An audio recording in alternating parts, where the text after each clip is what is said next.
राचा, विवेक प्रेमी और 10-15 और व्यापारी मेरे पास आए थे दिल्ली। 7-8 दिन पहली बात है। मैंने प्रशासनिक अधिकारियों से बात करी, एडीएम, एसएसपी, सीओ, एसएचओ सबसे बात की। वे कोई कारण नहीं बता पाए कि क्यों व्यापारी को दुकान से उजाड़ना चाहते हैं। व्यापारी पर स्टे था, स्टे के बावजूद प्रशासन एक तरफा कार्रवाई क्यों कर रहा है समझ के परे। दूसरी बात, मंदिर हमारा है, संत हमारे हैं, वे पूजनीय, हम उनके बारे में कुछ नहीं कहना चाहते। लेकिन पहले कोई और संत था, रजिस्ट्री करके चले गया पैसे लेके। अब ये आए हैं, ये पैसे लेके चले जाएंगे। फिर कोई तीसरा होगा, भाई इनके कोई बाप दादाओं के तो इनकी भी जमीन ही, बाप दादाओं के तो शामली वालों की जमीन है। मंदिर का मालिकाना हक तो शामली वालों का ही होगा। जब जमीन यहाँ के पुरखंडी होगी तो समझ में आया नहीं।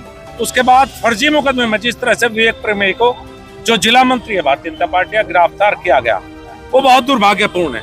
ऐसा लगता है कि प्रशासन एक तरह से जबरदस्ती दुकानों पर कब्जा दिलाना चाहता है, इस तरह का पता लगा। अब लोकतंत्र में यही हो सकता है। मंत्री जी धरने पे बैठे हैं, कब तक आप? देखिए, अभी 5 लोगों की कमेटी बात करने के लिए प्रशासन से गई है। पहली बात तो यह है, विवेक प्रेमी को गिरफ्तार करो या किसी और को करो या मुझे करो। भाई हम दुकान खाली नहीं करेंगे, हम किराएनामे पे नहीं जाएंगे। जो कोर्ट का आदेश होगा मानने का। पुलिस प्रशासन को कोई अधिकार नहीं है कि संपत्ति के विवाद में पार्टी बने।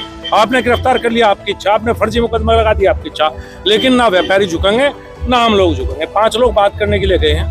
आपको मुजफ्फरनगर से आना पड़ा, लोकल बॉडी है बीजेपी की, कोई यहाँ मौजूद नहीं है। मैंने जिला अध्यक्ष जी से बात की है, उन्हें सारी बात बताई है। मैंने कहा भी है, भाई अध्यक्ष जी, हम सबको मिलकर अगर हम कोच को ठीक समझते हैं और ये हमारे यहाँ व्यापारी, हमें इनके साथ रहना चाहिए। लड़ाई कोई व्यक्ति की लड़ाई नहीं है, विवेक प्रेमी की लड़ाई नहीं है, मेरी लड़ाई नहीं है।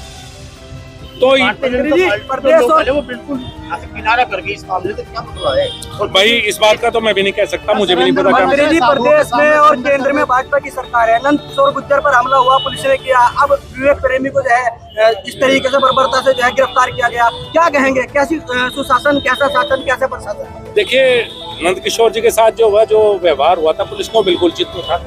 और यहाँ विवेक प्रेमी के साथ भी जिस तरह से व्यवहार हो, बिल्कुल फर्जी मुकदमे में। ये आप सबको पता है, मुझे पता, मुझे को बताने की आवश्यकता नहीं कि बिल्कुल फर्जी मुकदमा।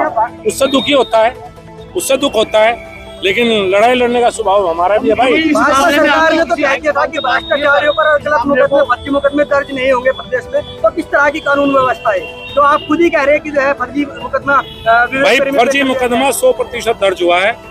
फर्जी मुकदमे में विवेक प्रेमी को जेल भेजा गया है। प्रशासन एक पक्षीय कार्रवाई कर रहा है, व्यापारियों के खिलाफ जबरदस्ती दुकान खुलाई करवाना चाहता है और हम उसके खिलाफ लड़ेंगे। भाई हम तो लड़ सकते हैं, लड़ेंगे। विवेक प्रेमी जनपद में कोई भी भाजपा नेता ना धरने पाया, न उसके साथ खड़ा किया। इसमें भाई इसके बारे में तो बता सकते हैं, मैंने तो अपना फर्ज समझा। क्योंकि विवेक प्रेमी सभा में भी जेल गया था, मैं जब भी उससे जेल में मिलने गया था।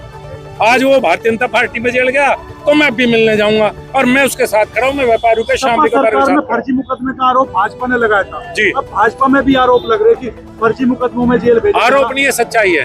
तो क्या कहना है कि भाजपा और सपा एक ही तरह के? नहीं, देखिए, कोई इसे एक मुद्दे से दोनों को एक नहीं कर सकते। मुद्दे रोज होते हैं। हमारा फर्ज है लोकतंत्र में अपनी बात पहुंचाने का। हम मजबूती से अपनी बात रखेंगे, मजबूती से पुलिस और प्रशासन के साथ लड़ाई लड़ेंगे। अब व्यापारी को बचाने के लिए अच्छे कोच में गया है, मेरी बधाई, शुभकामनाएं। बढ़िया कारण से गया, कोई अपने व्यक्तिगत कारण से नहीं।